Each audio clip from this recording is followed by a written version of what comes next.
Bom dia, boa tarde, boa noite. Ricardo Richter aqui, dessa vez sozinho, depois de uma forte tempestade aqui em Porto Alegre. Estamos com luz, mas não estamos com água. Senhor prefeito, por favor, mande água para a gente. Sozinho para gravar esse CryptoWarPap. Rodrigo está em viagem, então vou estar fazendo aquele giro de notícias tradicional que a gente sempre faz aqui na sexta-feira. Também vou estar passando, é óbvio, pelo Glassnode para a gente olhar os nossos dados on-chain, beleza?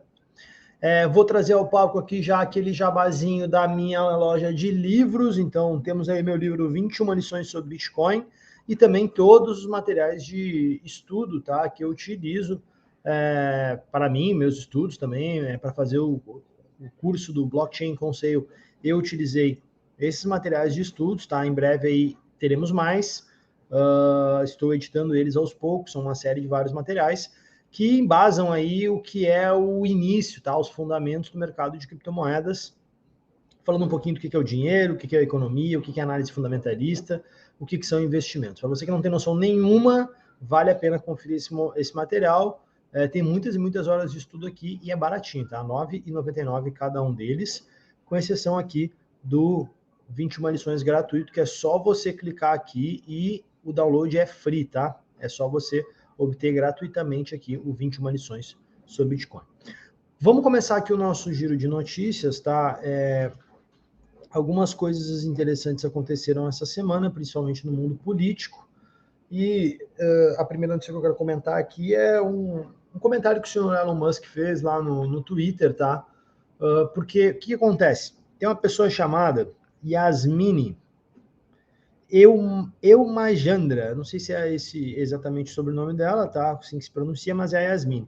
A Yasmine, ela faz parte da ARK Invest, cuja é uma empresa de mercado financeiro que já tem negócio há algum tempo com Glassnode, e ela tweetou aqui sobre o hash rate do Bitcoin, que havia superado 500 exahashes esse mês, e aí fez algumas comparações aqui, para cada estrela da nossa galáxia.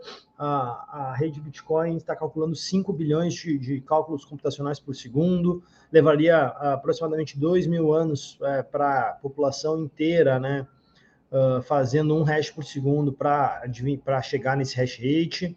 A rede Bitcoin faz aí 67 vezes mais hashes por segundo do que existem de grãos de areia na Terra, e o número de operações é 500 vezes maior do que o maior supercomputador que a gente possui. O que chama a atenção, tá? E o que virou notícia aqui deste painel é porque o senhor Elon Musk ele acabou reagindo, tá? E comentando aqui a esse tweet dela com simplesmente um wow. O Elon Musk, para quem não sabe aí, ele vem já de uns últimos tempos para cá se mostrando bem mais favorável, tá, à utilização, e até sinalizou que seria possível sim a utilização de Bitcoin dentro do Twitter. Isso aconteceu depois que os ETFs foram aprovados. Eu sempre comentei, desde 2021, que os maiores players do mercado financeiro eles teriam que olhar assim para os dados on-chain. E aqui a gente tem um comentário do senhor Elon Musk, dando um ou aqui para um dos dados on-chain mais importantes que a gente tem, que é o hash rate. Isso para mim mostra aí que aos poucos, o mercado financeiro está se fazendo presente e está demonstrando que é muito é importante, sim, é necessário saber e conhecer essas métricas. Vou deixar o like aqui no post dela. Outras pessoas comentaram, tá, neste post aqui. E vamos para a nossa próxima notícia, tá? Muito esperado foram os bitcoins de ETF aqui, comentamos aqui com o Rodrigo, comentamos com a Rafa aqui, o mercado inteiro comentou, todo mundo fez comentário, a expectativa era muito grande. E agora, alguns dias, tá, pós ETF aprovado, a gente tem um número bastante importante, uma marca bastante importante, que é o seguinte: o Bitcoin superou a prata, se tornando o segundo maior ETF dos Estados Unidos, tá? Ele fica só atrás do ouro quando a gente cria aí, olha a métrica, eles chamam de AUM, Ativos Under Management, ativos sob gestão. Então, hoje o valor de Bitcoin ele é maior do que o valor de prata e está se encaminhando aí para a gente atingir o valor do ouro. A expectativa que o Bitcoin bata o valor do ouro é muito grande, porque existirá um salto e existirá uma grande diferença do que diz respeito aí do preço do Bitcoin para hoje, do que seria o preço do Bitcoin com esse valor, né, equivalente ao ETF de ouro. É uma expectativa muito grande, talvez isso não aconteça tão rápido assim. Vamos lembrar, e eu vou reforçar isso olhando para essa notícia, a gente vai olhar também depois números absolutos disso aqui dentro da nossa análise on-chain, que o ETF nada mais é do que mais um fluxo de capital para dentro da blockchain. Existem vários fluxos de capitais, tá? Existem fluxos de capitais institucionais, por exemplo, MicroStrategy, existem fluxos de capitais de pessoas, P2P, pessoal que faz DCE toda semana, que faz DCA toda semana, ou que faz DCA todo mês, está sempre comprando, isso cria um grande fluxo de capital ao longo do tempo dentro da blockchain. E aí, com o tempo, a gente vai vendo lá o preço realizado aumentar, que a gente vai dar uma olhada nesses dados aqui também, tá? É bastante interessante a gente ver o Bitcoin superar a prata, porque Bitcoin é comumente comparado ao ouro digital, no caso, e a gente está vendo aqui como ativo, como commodity, o mercado financeiro está se referindo ao Bitcoin como commodity, a gente vê ele superar a prata, né, como um ativo, como um produto do mercado financeiro via um ETF. Tivemos uma notícia também que é impossível eu não comentar aqui, tá? O CEO do JP Morgan, ele comentou que o Satoshi Nakamoto vai voltar e vai apagar todos os bitcoins. Para quem já está um pouquinho mais de tempo acompanhando o Bitcoin e mercado de criptomoedas, sabe que eu não preciso comentar nada mais, né, além dessa notícia, porque a pessoa que está na declaração dizendo que Satoshi Nakamoto irá voltar e apagar todos os bitcoins, a pessoa fala isso, ela deixa muito claro que ela não entende absolutamente nada de Bitcoin, que passaram-se 15 anos desde a criação do Bitcoin até hoje, aprovação de ETF, podemos dizer que Bitcoin foi aprovado pelo mercado financeiro, e o CEO do JP Morgan ainda assim demonstra um enorme desconhecimento sobre o que é Bitcoin e sobre como que funciona a rede, sobre qual é o funcionamento real da blockchain, tá? Faz parte de um grupo de pessoas, né, que sempre foram críticos ao Bitcoin e sempre se colocaram contra. Eu entendo, né, boa parte do mercado financeiro ainda tem essa posição. Vamos lembrar aí de grandes investidores como Warren Buffett, que falou que Bitcoin é veneno de rato. E não é estranho a gente ver pessoas, né, grandes figurões assim do mercado financeiro tradicional com essas posições, com essas posturas. O que chama atenção é falar isso hoje em dia num mundo tão conectado, com tanta internet, com tanto conhecimento gratuito, com tantos livros escritos sobre Bitcoin, com tantos vídeos gravados sobre Bitcoin, com tantos artigos, com tantos influenciadores, com tantas pessoas falando, demonstra um enorme desconhecimento sobre o que é esse ativo. Vamos deixar aí apenas o que Satoshi Nakamoto diria, né? Que cada um vai adquirir bitcoins ao preço que merece, né? Não sei se esse senhor já adquiriu bitcoins à sua pessoa física, mas o seu desconhecimento, né? Jamie Dimon mostra aí que não conhece absolutamente nada do funcionamento de Bitcoin. Mesmo se o Satoshi voltasse, gente, vamos até expandir. Mesmo se o Satoshi voltasse, ele não seria capaz de fazer absolutamente nada com os bitcoins, ok? Ele não poderia simplesmente apagar a rede hoje é descentralizada, a informação está distribuída em vários nodes aí ao longo do planeta Terra. Existe uma distribuição de dados, existe uma distribuição geográfica também, tá? Não só os dados estão distribuídos, mas eles também estão descentralizados em diferentes localidades do mundo. Isso faria com que nem o próprio Satoshi Nakamoto pudesse voltar e deletar os bitcoins, porque ele gostaria, certo? Próxima notícia também diz aí respeito a CBDCs, tá? Porque hoje CBDCs tem sido um grande assunto, principalmente aqui no Brasil, tá? A gente tem falado aí de Drex, o resto do mundo também tem comentado sobre moedas, né? CBDC, para quem não sabe, são moedas digitais de bancos centrais, que fariam aí o trabalho sujo, né? Vou botar entre aspas aí, trabalho sujo, de substituir o dinheiro de papel, com algumas vantagens para o governo, com algumas desvantagens para nós usuários, tá? Primeira desvantagem, o total fim, né, da privacidade financeira, uma vez que transações digitais são facilmente rastreadas, ainda mais quando o banco de dados ele está na mão do Banco Central. Então, Donald Trump dar uma notícia dessa, dizer que não permitirá a criação, né, de um dólar digital nos Estados Unidos, cria um movimento completamente oposto, na direção oposta, tá, do que é o normal, tá? Do que é o normal, do que a gente tem visto. Ele também comenta, né, que essa noite também faria outra promessa para proteger os cidadãos americanos da tirania governamental. Então, é muito engraçado aí ver o Donald Trump falando em tirania governamental, né? Ele entende, sim, que a privacidade financeira e outros problemas seriam causados, tá, em função dessas moedas digitais de bancos centrais. Para você aí que é mais libertário, para você aí que acompanha mais o Bitcoin pelas questões de liberdade, você sabe realmente o que isso causaria, né? A criação de uma moeda.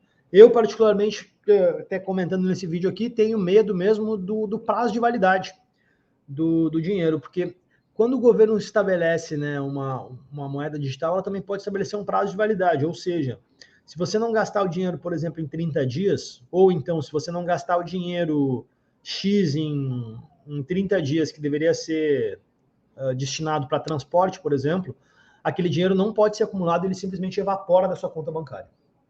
Isso para o governo é ótimo, isso para a população é péssimo. Por quê? Acúmulo de capital. Tá? Acumular capital ao longo do tempo tem sido uma forma inteligente de investir, proteger seu patrimônio, se proteger dos processos inflacionários que o governo cria. E nesse momento aí, a gente, pessoas, né, acumulando dinheiro, pode criar também um sistema inflacionário, onde a base monetária apenas aumenta. Então, o governo vai lá, imprime, as pessoas seguram esse dinheiro, holdam, né, para trazer aqui na linguagem de cripto, holdam esse dinheiro, e com a capacidade de cortar esse hold, de ter data marcada, a inflação, eventualmente, ela se reduz, né? Ela vai criando um momento aí mais fácil. Então, esse é um dos detalhes. Ainda bem, eu acho bom que Donald Trump está olhando para isso, tá? Não acho ruim. Acho ótimo termos alguém, uma figura política dessa expressão comentando isso. Notícia também que foi muito comentada, mas não estará presente aqui neste bloco do Crypto Up, tá? Foi o discurso do Milei, que eu vou deixar, tá, aqui até para quem gosta, para quem quiser. Sugiro que assistam o vídeo do Fernando Urch lá no YouTube, porque o Milei, ele realmente criou, de novo, assim como o Donald Trump fez essa declaração aqui, ele criou um movimento na direção contrária do que a gente vê políticos e grandes figurões aí do mercado financeiro e empresários acabam trazendo. Vamos entrar aqui para a parte do Twitter, aquela geradinha de notícias que a gente sempre dá, tá? Vou trazer aqui informações, tá? Do meu querido amigo Cauê Oliveira, que também é analista on-chain lá da Blocktrends, faz um trabalho fenomenal. Vamos deixar o like aqui no post dele. E aí, nesta segunda-feira, atingimos o mais alto tempo médio de moedas transacionadas on-chain na história. A realização de lucros que impulsionou a queda dos preços foi executada com 372 mil bitcoins, que tinham um tempo de inatividade média de 9 meses, tá? O que significa isso? As moedas estavam aí aproximadamente há 9 meses guardadas e voltaram ao fluxo de moedas do balcão das corretoras agora. Esse fluxo foi de 372 mil moedas, aproximadamente, e aí criaram, né, um ambiente onde o preço se moveu para baixo, justamente por essa oferta. A gente já vinha comentando esse fenômeno, tá? O que o Cauê fez aqui foi resumir muito bem para a gente o que a gente já vinha comentando nas nossas análises on-chain. A gente tem muitas moedas ainda que estão em lucro não realizado. A gente vai olhar esse movimento, tá? Aqui mais para frente nos gráficos, e temos cada vez mais esses movimentos aí de pessoas querendo realizar lucros, porque assim, gente, vamos lá, o momento para realizar lucro, para alguns parece ser péssimo, tá? Mas para outros pode ser ótimo. Por que eu estou dizendo isso? Porque se você tem uma visão de longo prazo e acredita que o Bitcoin vai chegar a $1 milhão, 10 milhões de dólares na próxima década, ok, pode ser um péssimo momento para você vender esses Bitcoins. Mas se você é uma pessoa que entrou no mercado em 2021, ou até 2020 mesmo, tá? E está acumulando e sofreu esse bear market e surfou em outras altcoins que também não performaram bem, ou está só no Bitcoin mesmo, ver essas notícias de aprovação, ver o preço do Bitcoin sair de 16 mil dólares, né, para 40 mil dólares, cria uma grande oportunidade e uma grande força vendedora. A força vendedora na blockchain ela ainda existe. Eu vou mostrar isso aqui em números na sequência para vocês aqui nesse vídeo, tá? Então, o Cauê desenhou para a gente aqui, ficou muito bacana essa. Eu vou até comentar aqui. Valeu pela análise, sempre certeiro. É isso aí, valeu, Cauê. Mais uma do Cauê aqui, tá? E aí agora eu quero chegar a um ponto onde a gente vai falar um pouquinho de escassez, tá? Porque escassez acompanha Bitcoin, Bitcoin acompanha escassez. A próxima narrativa que a gente vai ver nos próximos meses, tá? É halving. Vai acontecer o halving do Bitcoin, e aí o halving do Bitcoin vai criar um ambiente, mais um ambiente de escassez, mais um ambiente de FOMO, como a gente viu aí pré-ETF, tá? Vai ter muita gente falando que o preço vai para a lua, to the moon, aquela coisa toda, mas eu quero olhar aqui fluxos de... A gente pensa no ETF como um fluxo de entrada de capital, e agora eu quero ver aqui alguns fluxos de saída de Bitcoins, tá? Ou saída de capital, a gente pode dizer assim também, de dentro da blockchain. Primeiro fluxo de saída de capital da blockchain são pessoas que hodlam e que levam as suas moedas para a hold, né? Ou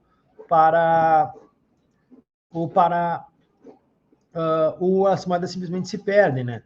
Vamos lembrar aqui da história triste, porque tem algumas pessoas que acabam morrendo e acabam não transmitindo seus bitcoins para frente. E aí a gente tem algumas métricas, tá? Por exemplo, probably lost supply, moedas que estão provavelmente perdidas, tá? 1.456.000 moedas provavelmente perdidas. Enquanto isso, a gente tem a métrica de moedas perdidas ou em hold, né? Que então a gente junta elas e aí a gente está aí quase fazendo novos all-time highs, tá? A gente não chegou a fazer all-time high, o all-time high está aqui 212, depois eu vou marcar bem esse gráfico para a gente, vou criar um gráfico exclusivo para a gente acompanhar isso, porque a gente está se aproximando de um novo all-time high aqui, são quase 8 milhões de moedas, 7.940.000 moedas perdidas no em hold. São moedas que estão acentuando a escassez do Bitcoin. E aqui a gente tem mais um mecanismo de acentuar a escassez do Bitcoin. Que mecanismo é esse, tá? Os ETFs.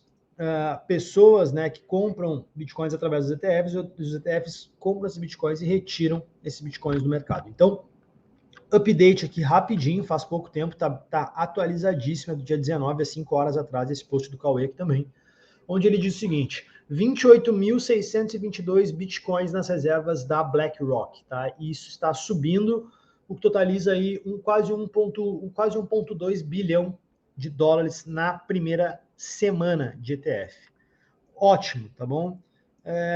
Quando a gente olha, tá, esse fluxo de capital, primeiro incluindo a adição de mais 3.555 BTC lá no ETF. O que acontece, tá? Vamos dar uma olhada aqui. BlackRock estamos colocando aí mais ou menos 3.500 BTCs por dia. 3.500 BTC por dia, quando a gente vem nos nossos gráficos aqui de emissão de Bitcoin, é importante a gente dar uma olhada, tá? Emissão significa todos os Bitcoins que foram emitidos, que foram impressos no dia. Se eu puxar aqui nessa semana, a gente teve no dia de ontem, tá? Emitidos 887 Bitcoins, no dia 17, 756, no dia 16, 781. Então, eles estão adicionando mais Bitcoins do que Bitcoins estão sendo emitidos nos seus holds. Então, aí cria mais um mecanismo de escassez dentro da blockchain através dessas compras de ETFs, tá? Tô falando só da BlackRock aqui. Quando a gente soma todas elas, o número é bem mais elevado. Fica aí mais uma lição para você, como os bitcoins podem ser drenados do mercado e como os bitcoins estão saindo de circulação. e se tornando mais escassos, mesmo que o halving não tenha chegado ainda. Tá? O halving vai chegar e vai tornar eles ainda mais escassos do que eles já são, mas daí por um princípio de emissão mesmo, por recompensa de bloco. Aqui a gente vê o mercado drenando, as pessoas drenando os bitcoins de circulação, beleza? Então, mais um mecanismo que está funcionando e que está ativo nesse momento para deixar os bitcoins mais raros do que eles já são. Vamos entrar aqui para os nossos dados on-chain, a gente já passou por alguns gráficos, tá? Vamos marcar aqui como houve essa realização de lucro, tá, gente? A gente teve aqui ó, uma queda, tá? Das moedas que estavam ativas há mais de um ano, de 70,3% para 69,9%. Realização de lucro ficou marcada na blockchain, tá? Não tem como a gente não perceber isso aqui por esses gráficos, beleza? Quando a gente olha em valoração e precificação, tá? O preço realizado ele ainda não respondeu à queda do preço das corretoras. Por quê? Porque ainda está havendo esse fluxo de capital. As moedas estão mais saindo do mercado do que entrando no mercado. Isso estou dizendo quando eu olho para os dados da blockchain, quando a gente olha para o balcão das corretoras, a situação é outra, tá? Isso faz com que a gente se aproxime aí cada vez mais desse all-time high de 24.622 dólares. Quero muito que a gente chegue nesse ponto, tá? Para a gente confirmar uma bull run aí de verdade. NUPL, tá? Lucros e prejuízos na rede. Brigamos quase esse mês todo aqui para entrar nessa zona verde, não sustentamos e voltamos para a zona marrom. Já era esperado, eu já tinha falado aqui ainda lá em novembro que o Bitcoin poderia cair até 37 mil dólares. Já vejo alguns analistas falar em 37 mil dólares, alguns analistas técnicos, tá? Lembrando que eu estou tirando essa informação aqui através dos dados on-chain, então alguns números podem ser diferentes com o que é visto nas corretoras, não tem problema nenhum. Nosso stock to flow volta para uma posição ali de acumulação onde ciclos anteriores era o melhor momento. Então, para você que ainda está com dinheiro em caixa, ainda quer comprar Bitcoin, pode ser um bom momento. E aqui é o que eu gostaria de pegar, tá? Tivemos aí uma queda expressiva, tá? Saímos aí de mais de 95% da blockchain em lucro para 82%. Em números de moedas, a gente saiu aí de 17,5 milhões para 15,2 milhões. Estamos voltando para patamares mais normais do que diz respeito à blockchain, tá? Não é motivo de desespero ainda essa queda não significa que o Bitcoin morreu, não significa que o Bitcoin está perdendo força, significa apenas que o lucro on-chain está sendo realizado. Como a gente pode ver, tá, o lucro on-chain realmente ele está aumentando. Então, mesmo o preço do Bitcoin caindo aí nos últimos dias, tá? A gente subiu de 660 para mais de 700 milhões de dólares de lucro realizado por dia. Isso faz com que o preço do Bitcoin acabe caindo. Os lucros e prejuízos absolutos, tá, não realizados, eles diminuíram um pouco, mas ainda estão na casa de acima de 400 bilhões de dólares. Não vejo o Bitcoin ganhar grande força ainda, tá? Precisamos de mais um tempo. Acredito que o halving vai ser mais um mecanismo que vai ajudar o Bitcoin a tomar força, mas uma narrativa de mais longo prazo, assim como nos ETFs. O Crypto Papo de hoje vai ficando por aqui, o programa ficou mais curto, mas trouxemos informações sólidas para você. Se inscreva no nosso canal para continuar recebendo aí notícias diretamente da blockchain. Segunda-feira tem atualização, quarta-feira a gente tem a nossa análise tradicional. Vou ficando por aqui, uma boa sexta-feira a todos.